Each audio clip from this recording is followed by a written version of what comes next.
Welcome to the podcast for Healing Neurology, where we talk about everything that can help heal your neurology, which is really everything, from food, lifestyle, and medicine to nature, culture, and politics. There's no topic too big or too small. I'm Jillian Ehrlich, family nurse practitioner, certified in Ayurveda and functional medicine. And I'm here with my old friend, Sarah Kruse. Today, we're going to be talking all about Ayurveda. Sarah Kruse and I have been talking about Ayurveda for over the last 2 decades now. She is an Ayurvedic practitioner and massage therapist who assists clients to return to their true nature through Ayurvedic consultations and nurturing and rejuvenating bodywork. She graduated from the Ayurvedic Institute in Albuquerque, New Mexico, studying under Dr. Vasant Lad, also my teacher, and traveled extensively throughout India, studying with renowned Ayurvedic doctors and scholars, and hopefully we'll get to hear a few of those stories today. She's also a graduate of the Branicki School of Massage in Seattle and has chosen to work in the field of Ayurveda for the purpose of bringing healing and awareness to people's lives. That's your life, you as the listener, so that you can realize your unique path and contribute your gifts to the world we live in. And that is exactly what you do, Sarah. We are so happy to have you. Welcome.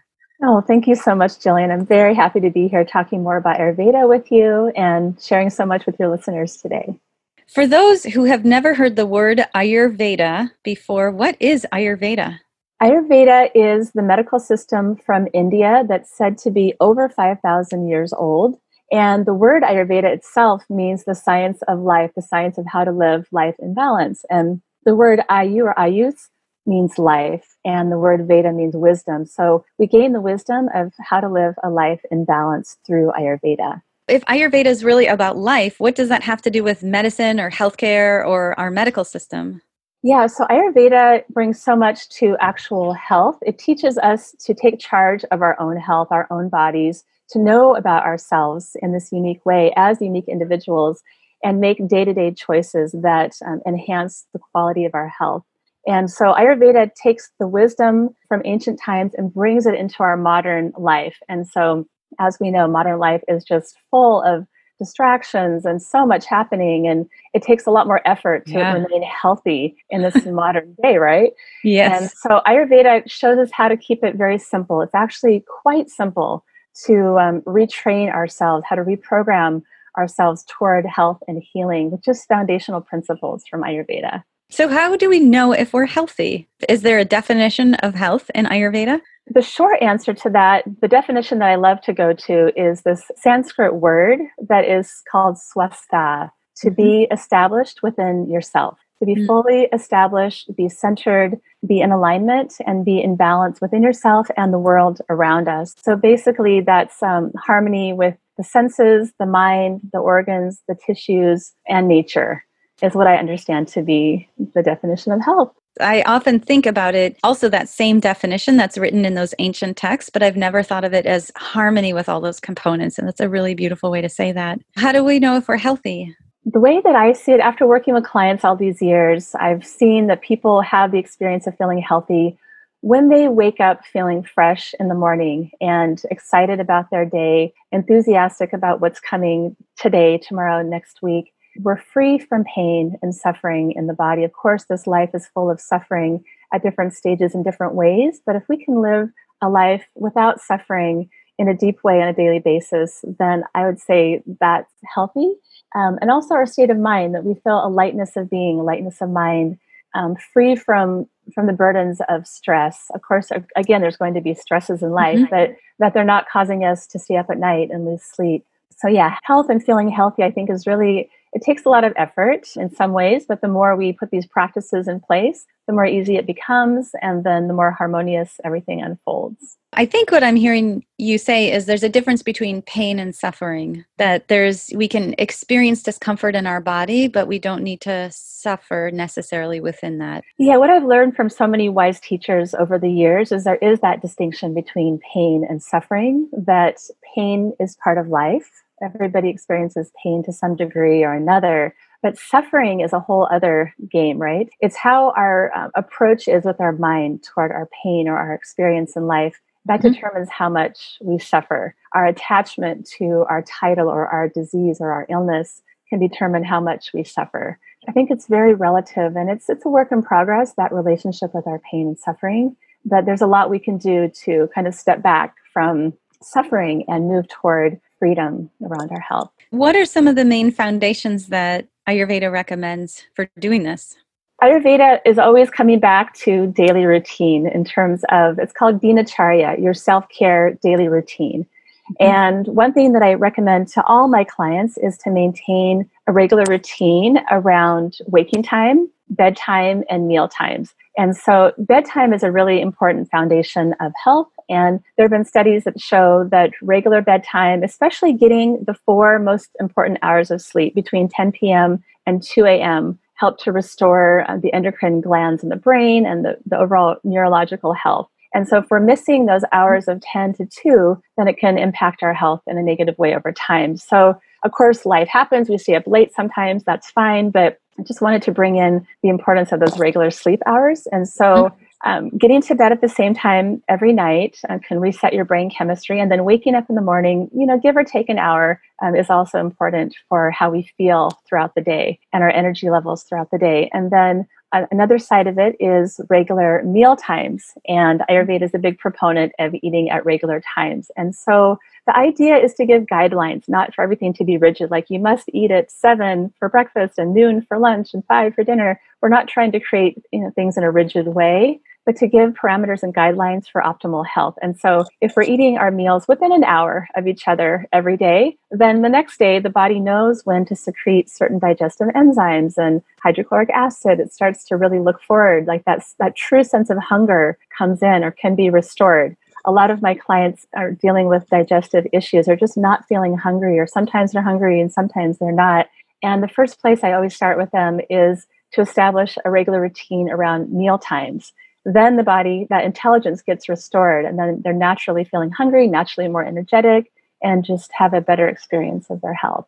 For some reason, it was really enlightening to me to think about waking up in the morning by starting the focus with the night before. I used to think like, okay, I'm going to get up tomorrow morning. I would think, oh, this day is shot. So I'll go to bed whenever, I've already screwed it up. And then I would end up going to bed late, or even sometimes falling asleep with my son too early. And then, like it's 7 in the evening, and then waking up at midnight and then being up for a couple hours. And then it makes the next day so hard. Now, instead of thinking of the morning as the beginning of the day, I almost think of the night before as the time to set the trajectory, to like set the destiny for the following day. Yeah, that's a very wise way to look at it, Jillian. Just thinking about setting that trajectory, that intention for your day, and kind of just unwinding and letting go of the day's thoughts or burdens, just with the intention of having the next day just be fresh. Yes. Took me a long time to learn. So if we start thinking about our meal times and our bedtime, but it's not kind of one size fits all, then how do we know how to customize our daily routine for ourselves?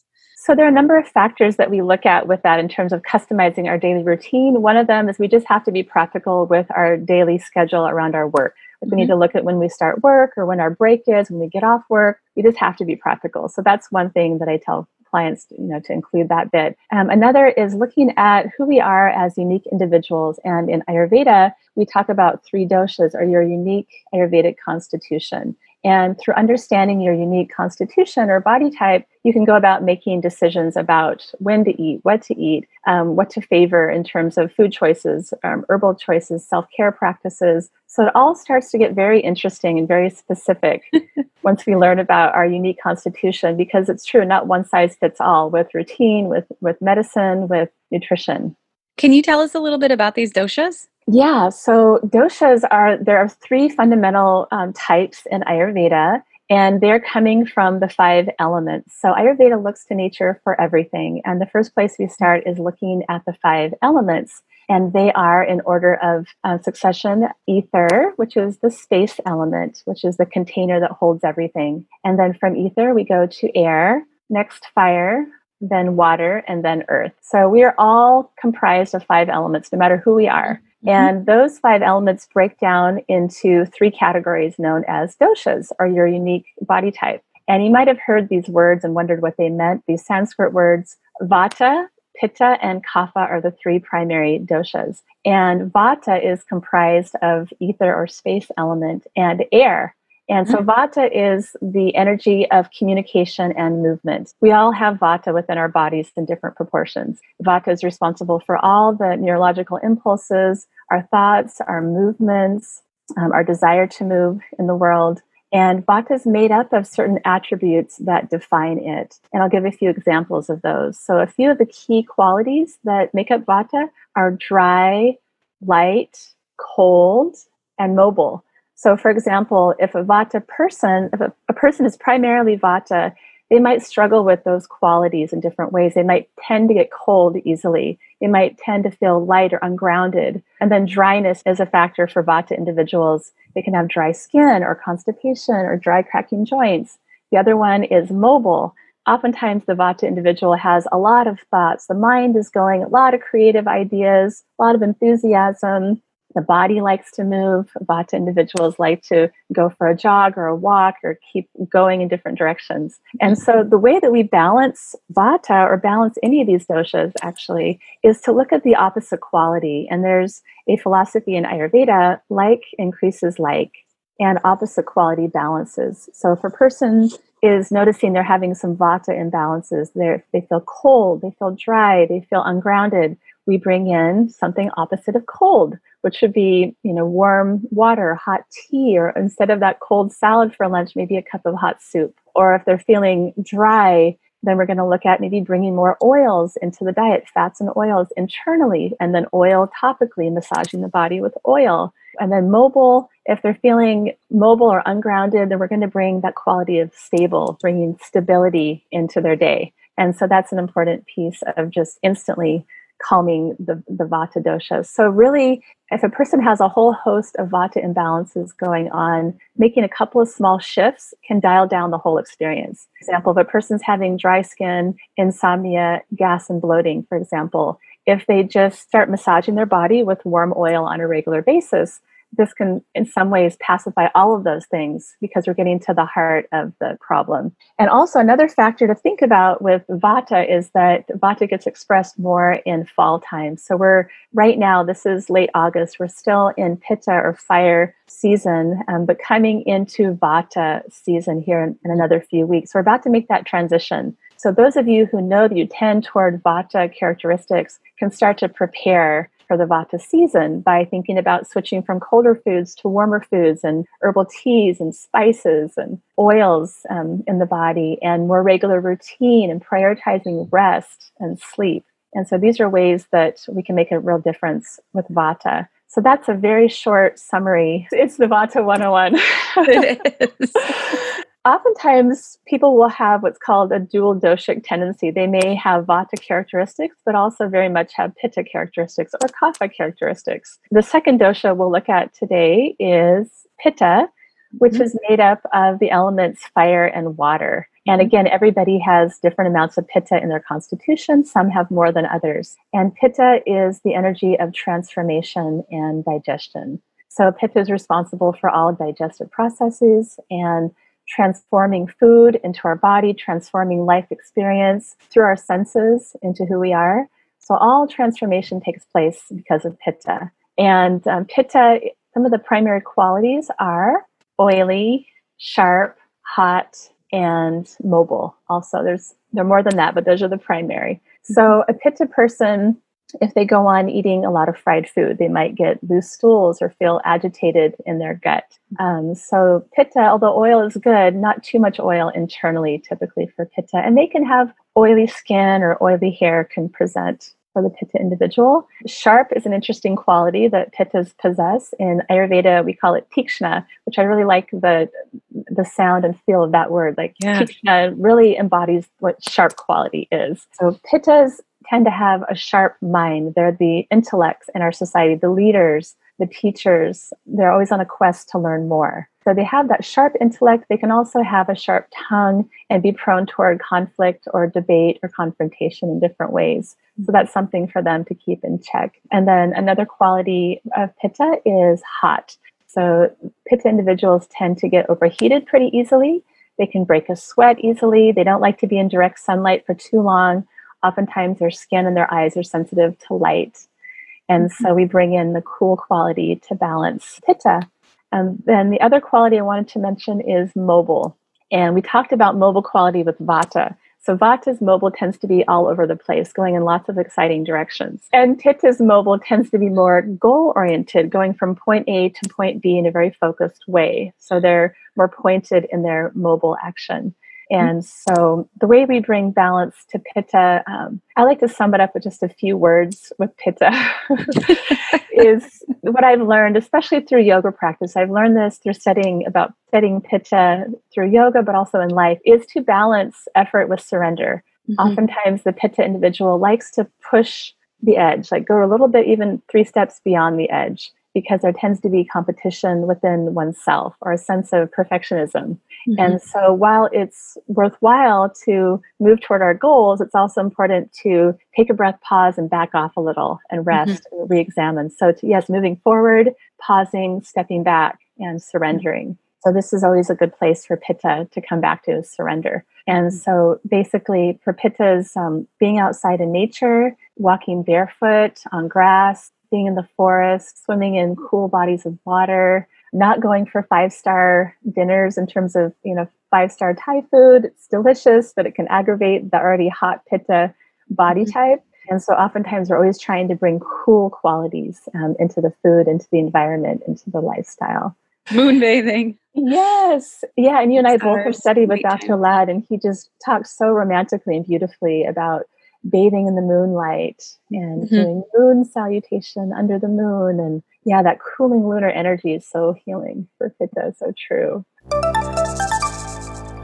You bring up a good point as you're talking about Pitta and Vata both, that these constitutional qualities are things that we are. It's not like we can escape them, and we want to essentially use their powers for good, so that when we're healthy, they are the ways in which we're supported, the things that are easy, and that when we go off balance, when the cart goes off the rails, these are the same qualities that can take us down. Exactly. Yeah, it just creates more self-awareness. And what I love about traditions like Ayurveda and understanding the doshas and these qualities is it teaches us more about ourself, which according to a lot of great teachers, that's the purpose of life, right? To know thyself. Yes. That's one aspect, to know thyself. And Ayurveda is an incredible tool for getting to know ourselves, knowing our tendencies, knowing what tends to happen if we overdo it or push too hard. This is what tends to happen. And it just gives us those parameters like, okay, so I'm starting to get hot. I'm going to now spray some rose water in the back of my neck, or add some cilantro to my lunch that's a little spicy. So it just gives us ways of knowing ourselves and making really quick, healthy choices, so we don't get too far out of balance too quickly. That's Pitta in a nutshell. And so it's possible for a person to be equal Vata and Pitta. I see it a lot, actually, where someone from birth, they're equally Pitta, Vata, but maybe now they've been just overdriving in work and Vata is increased. And so we're going to give more attention to Vata. And I'll talk more about how that all works in a moment. Vata Pitta, Pitta Vata, those are common constitutions. And then the third dosha and last one is kapha. And kapha dosha is comprised of earth and water elements, responsible for lubrication. And so kapha individuals tend to be the ones who move through life a little slow. Like they're not in a hurry, they're graceful, they might be a few minutes late, they're not bothered, they're compassionate and gentle, and they tend to be predominant in qualities of heavy and slow and cold. And actually one of them, it's not so nice sounding, but slimy or smooth can come up for kapha. So I know some of these words, like, what does that even mean? So slimy or smooth. So kapha individuals can naturally wake up in the morning with a little more phlegm or congestion, or can be a little more prone to mucus or allergies or colds more than the other doshas. And the heavy quality can come in. They can feel a little bit heavier, lethargic in their body at times if they haven't moved a lot lately, or kapha individuals can gain weight easily as well. And then they tend to move through life at just a slower pace. They say that kapha has a learning style like an elephant, and that kapha tends to learn slower, but they never forget. They retain everything, incredible memories. And then kapha, like vata, also can get cold pretty easily. So for kapha individuals, we're recommending warming spices and warming activities or exercise. In fact, probably the number one suggestion I've heard Dr. Ladd mention for kapha over the years is just have the kapha person walk for 30 minutes a day. Just start with that. If they do nothing else, they'll get great benefit from walking outside for 30 minutes a day. And so that tends to be one of the most valuable practices for kapha dosha. One thing I always think about kapha is they're so loving. As kapha is the principle of structure, I think of them as kind of collecting tissue. They can make tumors or congestion. They can also be hoarders, like the clothes horse, or they can be collectors. And they also seem to collect people. So kapha people can be so loving, but then sometimes they're the person who never can let go of the relationship. So true. It's so true. Yeah, that attachment to those things that are familiar and feel good. And we tend to have all three doshas. We do have all three doshas within us in varying proportions. And it gets really interesting with relationships. Like you're talking about kaphas holding on to different relationships. People ask me about, their spouse or their partner and their constitution, which gets really interesting. Like two kaphas together. I think Dr. Ladd said things like if both people are kapha, they might you'll find them on their couch watching a movie, eating bonbons, just not bothered by anything. And if two pitta individuals are together in relationship, there could be a lot of passion and intensity and also conflict. And they may have a hard time coming to peace and resolution because they're both so passionate about their ideas. So there can be kind of that firestorm. And then for vatas, if there are two vatas together, then it can be difficult in terms of making a decision, like which restaurant are we going to go to? They just will spend an hour and not make a decision. So of course, that gets worked out over time. It just gets quite comical if you think about it. But if you have, a different constitution as a partner, like if you're kapha and your partner is pitta, then that person will make that decision for you, and the kapha will get up off the couch and happily go along. Whereas the pitta tends to be over driving and putting pressure on oneself, and their kapha partner will calm them down, give them loving compassion, remind them to love themselves. And so it can just bring a lot of beautiful harmony if there are some differences in constitutions in relationship, but that's a whole other topic. It's wonderful to learn about these constitutional types, because then there are some ways that we can look at the patterns that we have and think, oh, my argumentative or overcritical patterns just indicate that my pitta is overactive right now. And instead of being hard on myself or reprimanding myself, I can just go have some cucumber and lime juice and cilantro, or I just need to cool off, or let me just drink a glass of water, or let me try to decrease pitta in other ways so that I won't feel so strongly that it negatively affects my life in this way. Yeah, so true, Jillian. Thank you for bringing that up. I find that more than ever that I've seen in my lifetime in sitting with clients, there's a lot of self-criticism. Why am I not doing this a certain way? There's a lot of competition for the next job. There's competition in the job force, competition at home. There's just a lot of criticism and competition in our society. And I'm finding that people are dealing with self-esteem issues, which translates to so many things in life. And so learning to know these tendencies and to learning to come back and love and accept ourselves as we are is really part of the direction we're going with these ancient traditions and self-healing. That exactly comes back to your first definition of health, just as swastha, that ancient Ayurvedic word, which very unfortunately the Nazis co-opted to swastika, but it came from India thousands and thousands of years before as swastha, which is health, which is well situated in self. As you're describing these doshas, I'm remembering the moment that Ayurveda made sense to me was years ago. I was an outward bound instructor. I may have told this story before in this podcast. I apologize if anyone's hearing this again, but our dear friend Anisha Durve had me, who I had known since fourth grade, had me come and listen in to some lectures with Dr. Ladd. And I went back to being an outward bound instructor where I was in these big open rowboats with 14 and 15-year-old students, and we'd go out sailing and rowing for 10 days at a time in the Pacific Northwest. And after learning Ayurveda, I decided to do some experiments, and I remember one distinct student who was a very vata student, skinny mini, talked a lot, young, energy all over the place, very active. And I remembered that vata minds learn quickly but forget quickly and can be very charismatic. So I remember I did an experiment where I gave her the 10 instructions to anchor the boat very quickly. I said, here's 1, here's 2, here's 3, here's 4, and so on. And I said, now get everybody to do it. And I just stepped back and she did a beautiful job. But I remember thinking, okay, in the past, I would have expected her to, if she did it well, to remember it. But I know vata learns quickly, forgets quickly. She's never going to remember it. And she didn't. I asked her a week later. She had no idea what I was talking about. But I stopped expecting that if she could do it well once, very quickly, she would be able to do it again. And I remember one particular pitta student who asked me a million questions. Why?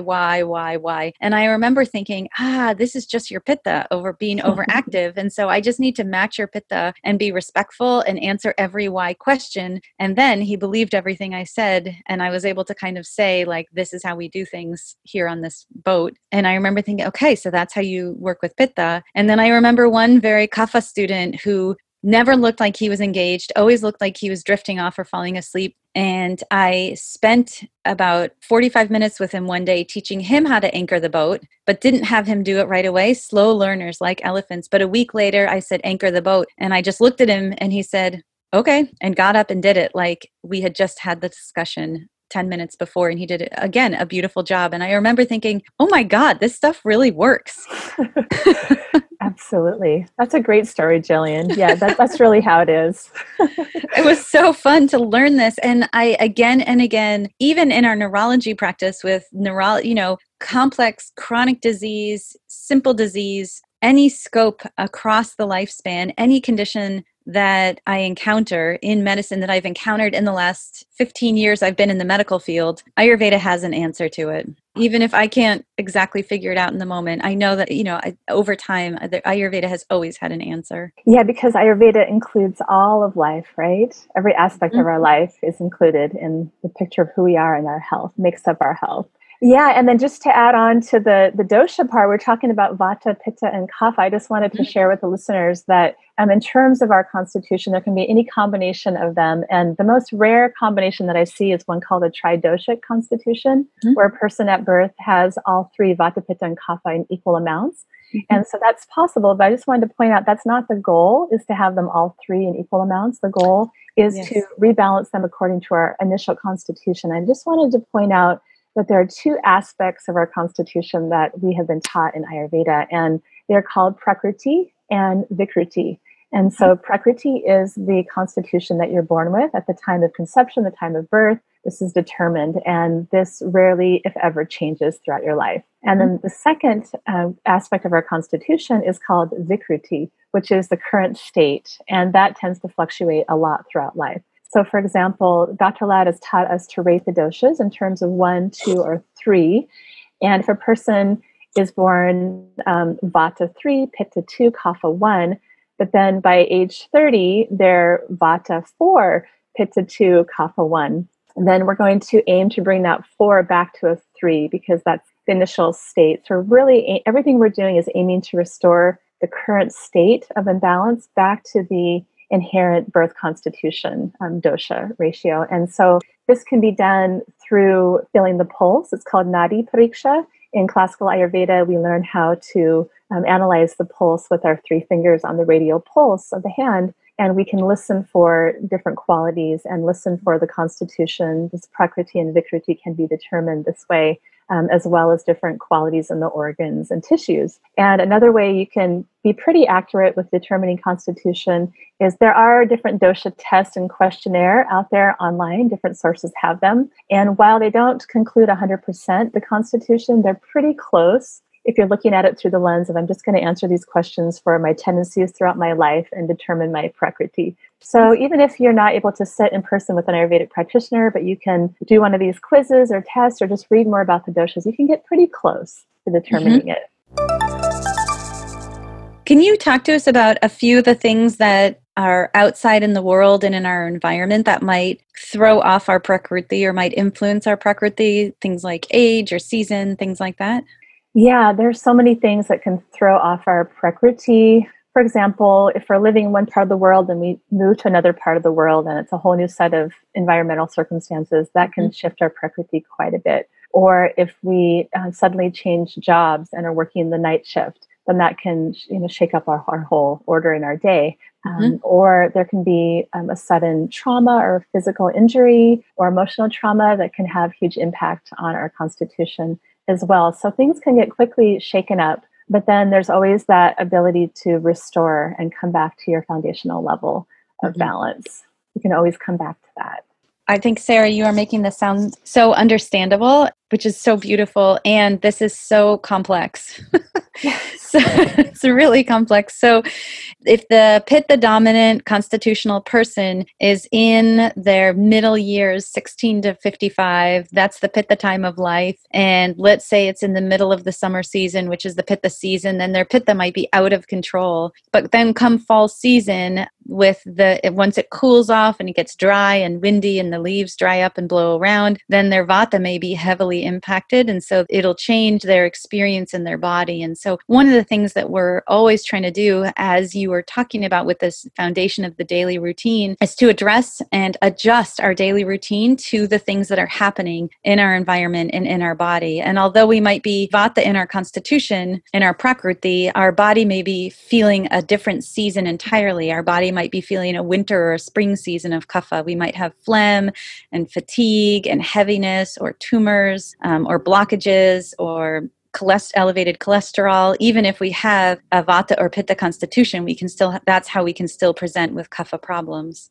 Absolutely. Yes, exactly. So even though we are born as one constitution, we can still have symptoms of the other doshas throughout life. But what's interesting is Dr. Ladd teaches us that even though other qualities of the constitutions can be at play, that vata tends to be the primary mover, that vata moves things around the body. So in many cases, not all cases, but in many cases, if we can tend to our vata and get rest and stay warm and keep a regular routine and just really support vata, then pitta and kapha will naturally start to rebalance. Like you can think about vata being wind and pitta being fire. If you blow on a fire, the flame gets bigger. And so if a person's having inflammation and a very erratic lifestyle, then if we just simply start to calm the wind, the fire comes right down with it. So calm that busyness, that storm in life will help to soothe that pitta and that inflammation.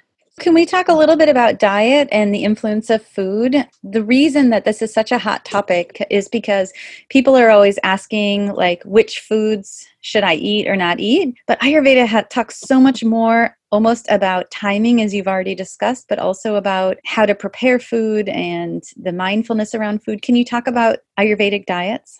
Absolutely. There's so much to say about Ayurvedic nutrition. I'll try to give you a few nuggets here today. Please do. Please do.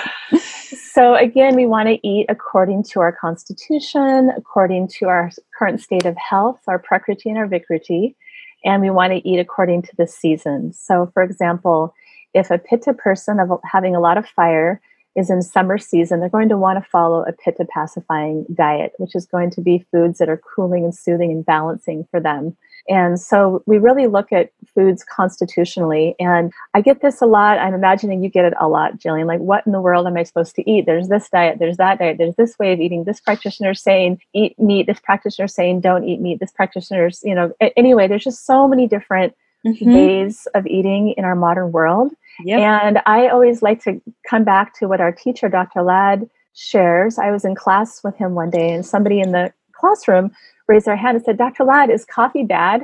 And right then he said, well, for whom? For whom is coffee good or bad? And he went on to explain that with all substances, all foods, all medicine, nothing is inherently bad or good. And it's really for whom is this thing going to nourish or not? And so we get to know that by knowing our constitution. And so eating seasonally is a really important factor as well. So constitutionally, eating seasonally, eating foods that are locally grown whenever possible, prepared with love. Ayurveda is all about us learning how to cook for ourselves and imbuing that food with nourishment and love. And so that we're eating that and then sharing that with those in our families. So learning to cook for yourself is an aspect of self-healing. And we all get busy. We don't get to cook for ourselves 3 meals a day every day. But going toward that is an important way to bring health and healing.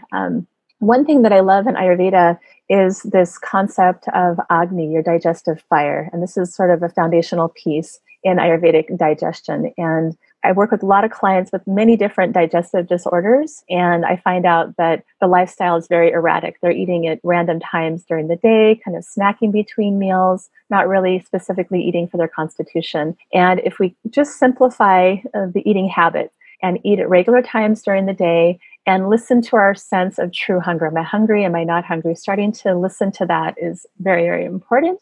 And then bringing in foods and spices that boost our Agni, boost our digestive fire. So one thing is simply drinking warm water throughout the day. Warm or hot water will start to boost your fire. And this is very simple and very effective. Couple of my favorite spices are ginger and cumin. So drinking ginger tea, adding pieces of fresh ginger to your stir fry, even chewing on a little piece of fresh ginger. This is one more thing Dr. Ladd teaches us is before a meal, take a slice of fresh ginger and squeeze a little lime juice and apply a pinch of salt. So you're eating this slice of ginger with lime and salt and chewing it until it's liquid. You just go on chewing it, swallow that, and then within 15 minutes, the appetite is back up. It's pretty instantaneous. And so keeping our digestive fire strong is really important. And if it's weak, then our energy levels tend to be sluggish. Our thinking can be foggy and not clear. So yeah, boosting our Agni. And one of the most effective ways at boosting fire or Agni is regular exercise. So going for that daily walk and having that physical movement practice keeps everything flowing and moving effectively. So I just wanted to bring in that aspect of fire and Agni. What a beautiful description of Agni. Thank you. Agni really is that digestive fire component. And what I love about Ayurveda is it teaches us we're not what we eat, we are what we digest. So we can put anything into the mouth and chew and swallow it, but it doesn't mean that it automatically becomes tissue, heat, immunity, and consciousness. That's how food is supposed to pass through our system. One of the things about Agni that I think a lot about in our neurology work is that there is Agni at all levels. So it's digestive Agni, it's experiential Agni from perception into memory as you described, and there's also a cellular Agni. There's a nuclear Agni. Pilu and Pitta are Agni. And that is the Agni, the digestive fire, or the fire, the transformative fire at the level of the cellular membrane and then of the DNA. And so as medicine gets further and further towards nuclear medicine and DNA and RNA and all of these genetic or genomic components, Ayurveda also is meeting us right there in that discussion from thousands of years ago. Absolutely. So well said, Jillian. Thank you. Yeah, and this aspect of Agni is so important when we're thinking about our healing, because with a strong Agni, it's very difficult for disease to manifest and to advance. And the other side of Agni is this other Sanskrit word, which is ama, which are toxins that accumulate over time and cause disease throughout the body.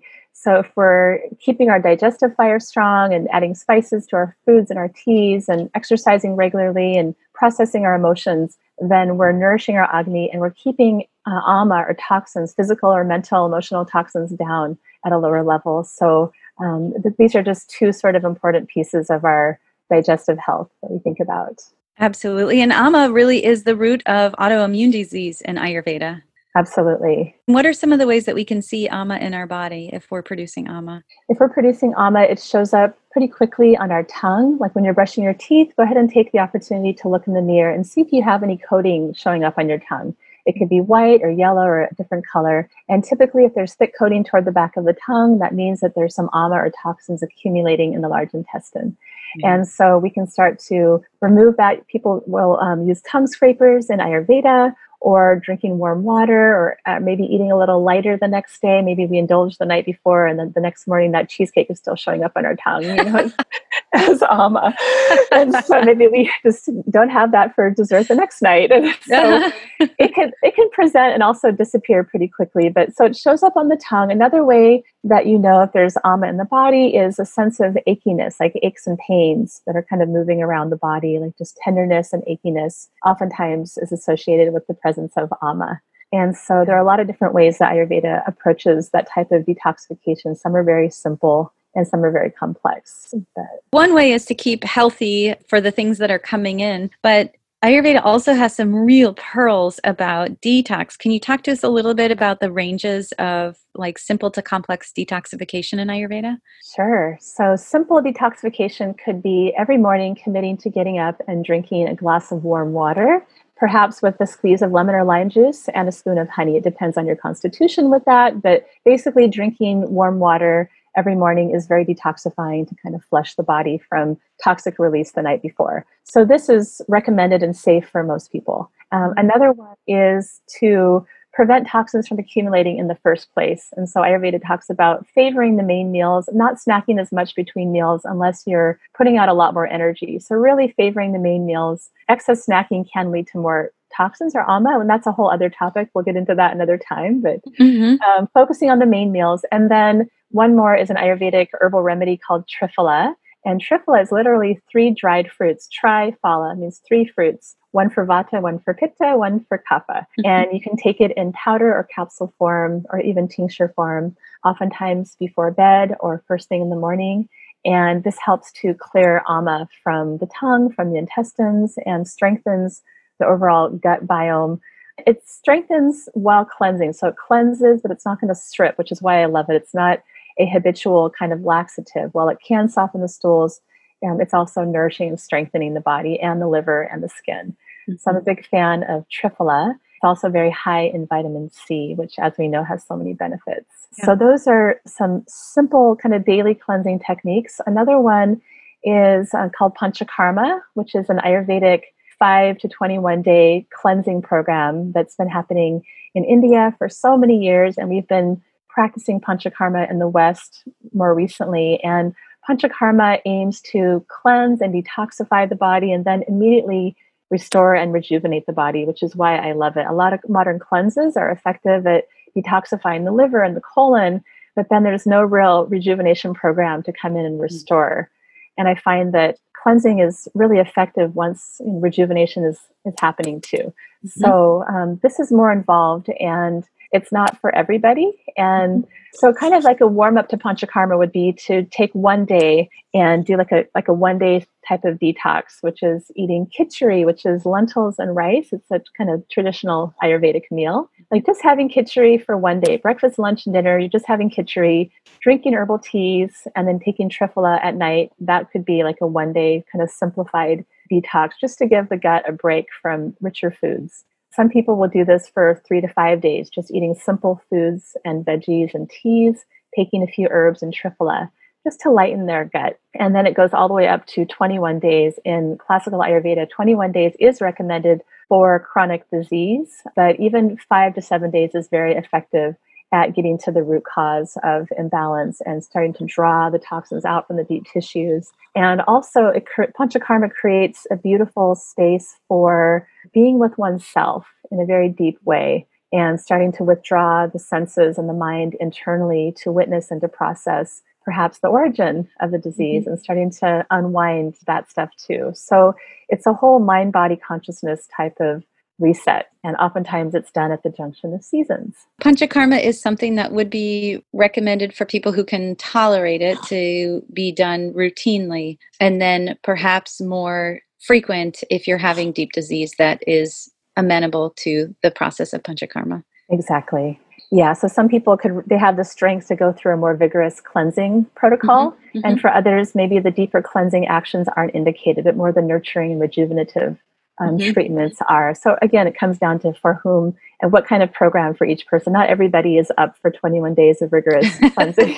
Yes. And this is something we often recommend at Center for Healing Neurology in conjunction with some of our other intensive treatments like IVIG or alongside stem cell therapy. Hyperbaric oxygen can be combined with Panchakarma. But we've had great benefit for patients post-stroke and with lots of other disease. The way that I think of it now is actually in conjunction with the cell danger response. So the mitochondria, which are the organelles in each cell that make our energy, also typically are the ones that sense our danger. And when they sense cellular danger, they set off a cascade of events that actually has been starting to being called the healing cycle. So the mitochondria go through these various stages, and then as they don't complete the healing cycle, then that's where we get stuck with chronic disease. And in my experience of Panchakarma, I look forward to the science that's going to come out about this over the next 5 to 10 to 20 years. But being able to do Panchakarma, even something like a process of Shirodhara, which is one of the Ayurvedic treatments, which is a warm stream of oil over the forehead for about 30 minutes, up to 30 minutes, that can put the body into a state called Turiya, which is not asleep and not awake, a different state of consciousness. And I think it is in those types of states of consciousness that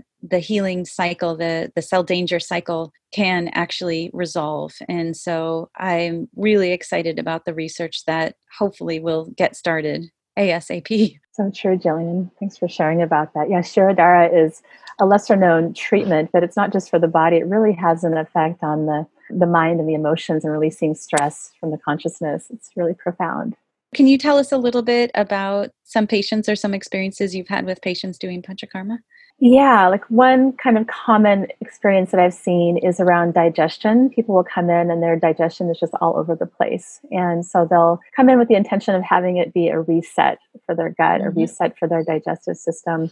Maybe they've been dealing with chronic constipation or just not feeling hungry and just not really interested in food or overwhelmed by what to eat. And we'll just get very specific and keep the food really simple and nourishing and work on detoxifying their body using certain measures and herbal massages and whatnot. And then get them back on a protocol of digestive spices and herbs and routine that can help to just take the digestive system to another level, like boost the digestive fire for the long haul. So yeah, I find that restoring Agni is one of the common benefits that I see. Also, just the opportunity to quiet the mind and to reset the mind and senses is huge, because what I'm seeing is most people in our modern time are dealing with overwhelm, such a deep sense of overwhelm. And to have an opportunity just to take 5 or more days off of work and step out of daily routine and to be nurtured and taken care of, and to take that opportunity, which takes a lot of courage, is to look inside, look within, that self-inquiry process, and maybe doing some creative projects during that time, journaling and vision boarding or creative dialoguing. These are all things that can be helpful. I even have clients who will take a few days of silence where they're saying not one word during part of the Panchakarma, and that just dials down the nervous system so much too. So those are some common benefits that I see. Trying to think about some more specific. There's so many different examples. I've got to find some. I've seen people be able to conceive if they've had difficulty conceiving, like taking the time to cleanse and rejuvenate their body, especially if both parents are doing it, can be very helpful for preparing for conception. And like the Ayurvedic doctors say, they refer to as conscious conception, preparing the environment for the new baby to come in. And so this is part of that as well. People dealing with chronic pain, if they're dealing with fibromyalgia, chronic fatigue syndrome, any other kind of chronic pain conditions, often will get a lot of relief through Panchakarma, because we're digging out the deep toxins from the 7 tissue layers, and we're pouring copious amounts of warm herbal oil on the body and then having them steam and sweat. And so not only are they detoxifying, but they're receiving these hands-on nurturing treatments, and then they're put on a protocol going forward. And so the benefits tend to be very long-lasting. We go in there and stir everything up, and then and then send them on their way with a really solid protocol toward rejuvenation and healing. My experience that I do Panchakarma because I feel like it reminds me of correct cravings. So I don't have a lot of good self-discipline. If I crave a cookie, I will eat the cookie. So for me, I have to not crave the cookie, and to not crave the cookie, the cells have to remain clear. So I find if I do Panchakarma at least once yearly, when I'm sitting at the bar stool eating more and more and more pretzels, then I know it's time for Panchakarma. That literally happened one year. I remember sitting there just eating and eating and eating and thinking, oh, I think it's time for Panchakarma. Yeah, it really does have that ability to restore clarity, that cellular intelligence comes right back. And it's amazing the way that when our cells get clouded or confused, we can do things that go against our nature in order to either avoid pain or to have a temporary short-term release from pain, whatever that perception of pain may be it in the mind, be it in the body. We do things that we know will not serve us in the long run, staying up late, drinking, eating cookie, candy, chocolates, staying in relationships too long. It's often our memories or our hopes or our dreams. So something in the past or something in the future that will drive our behavior. Meanwhile, our cells in the present moment may be deeply inside screaming, please stop. Don't do this. So to be able to restore their voice is, I think, one of the most nourishing things that we can do for ourselves, as well as to keep ourselves healthy for the long term. Exactly. And one of the most common things that I'm seeing that you were just speaking to is in our modern time, our ability to override what we know we should be doing for ourselves. Like, overriding, oh, it's time for lunch, but I really need to get this project done, and skipping lunch and feeling crappy in the afternoon. It's like Yes. overriding our body's intelligence is kind of a problem of our modern age. And so Yes. coming back to listening to our inherent wisdom and pausing and giving that respect makes all the difference. Tell us a little bit more about resources. If you've been totally turned on by this discussion about Ayurveda, where should people go to find out more? Yeah, so there are a number of places. So Jillian and I both studied from Dr. Vasant Lad at the Ayurvedic Institute, and that website is ayurveda.com. And I love referring people to Dr. Lad's archived Friday evening lectures on his website. You can go into the seminars page and listen to about an hour and a half to 2 hours of many different topics of him speaking beautifully and lovingly on so many topics. And so if you're wanting to learn more about Ayurveda from the source that we've gotten it from, I recommend you go there. And he also has a lot of books and publications and beautiful products. So the Ayurvedic Institute is an amazing resource. And then Banyan Botanicals also has so many informative articles on Ayurveda, any topic, digestion, nutrition, health conditions, just vast articles. There are a few articles I've written for them about skin health and hair health that are on there as well. And Banyan Botanicals does carry a wide range of herbal products and oils for like self-oiling, and you can get the triphala there, things like that. I really like Dr. John Douillard from lifespa.com. He has a wonderful, I guess it's a podcast, but he records a lot of videos and writes a lot of articles about bridging ancient and modern life, and bringing the ancient wisdom to the modern world. And so a lot of wisdom, a lot of good products there. For learning more about your constitution, I do offer long-distance Ayurvedic consultations via Zoom, and that can be a 2-part consultation. Or what I really love doing is working more deeply with clients over a 3-month period of time, where we check in about once a week or every 2 weeks for 3 months and really go deep on a handful of different topics that you're focused on in your life and in your health. And so that's really my favorite way to work with clients. And Jillian has a lot she can offer. So I'm just so proud and so happy for Jillian where she's landed with her practice and really integrating Ayurveda into modern medicine and getting powerful results. And so I feel like integration really is the key. And our teacher, Dr. Ladd, comes back to this a lot, that Ayurveda is the medicine of the future, and it's meant to be integrated, and nothing needs to be practiced exclusively on its own, but we can bring it together. And this is where we can get really powerful results. And people can find you at embraceayurveda.com. Yeah, embrace-ayurveda.com. And I do have a little Instagram and Facebook page. I haven't added to them recently, but yeah, my website has updated information. Anything else you'd like to say about Ayurveda today? Well, just one thing that I just keep finding myself saying to a lot of clients is coming back to this idea of being gentle with ourselves. And I feel like Ayurveda teaches us how to do that, how to be in this sometimes abrasive, overwhelming world. And we can come back to a loving and gentle way of being with ourselves and having more compassion for ourselves. And this ripples out into the world and benefits everyone around us. And so this idea of cultivating self-care, cultivating self-love is a very worthy and non-selfish practice.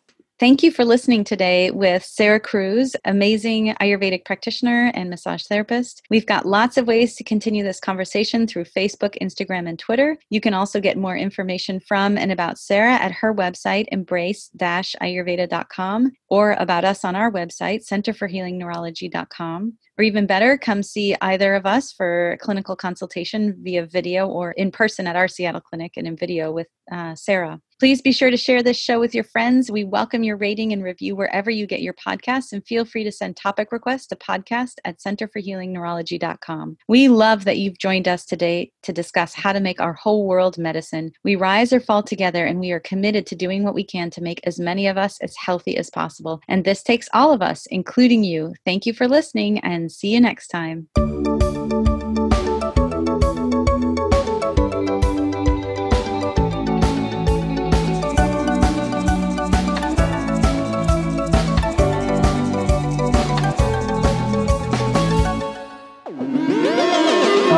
Fish Media.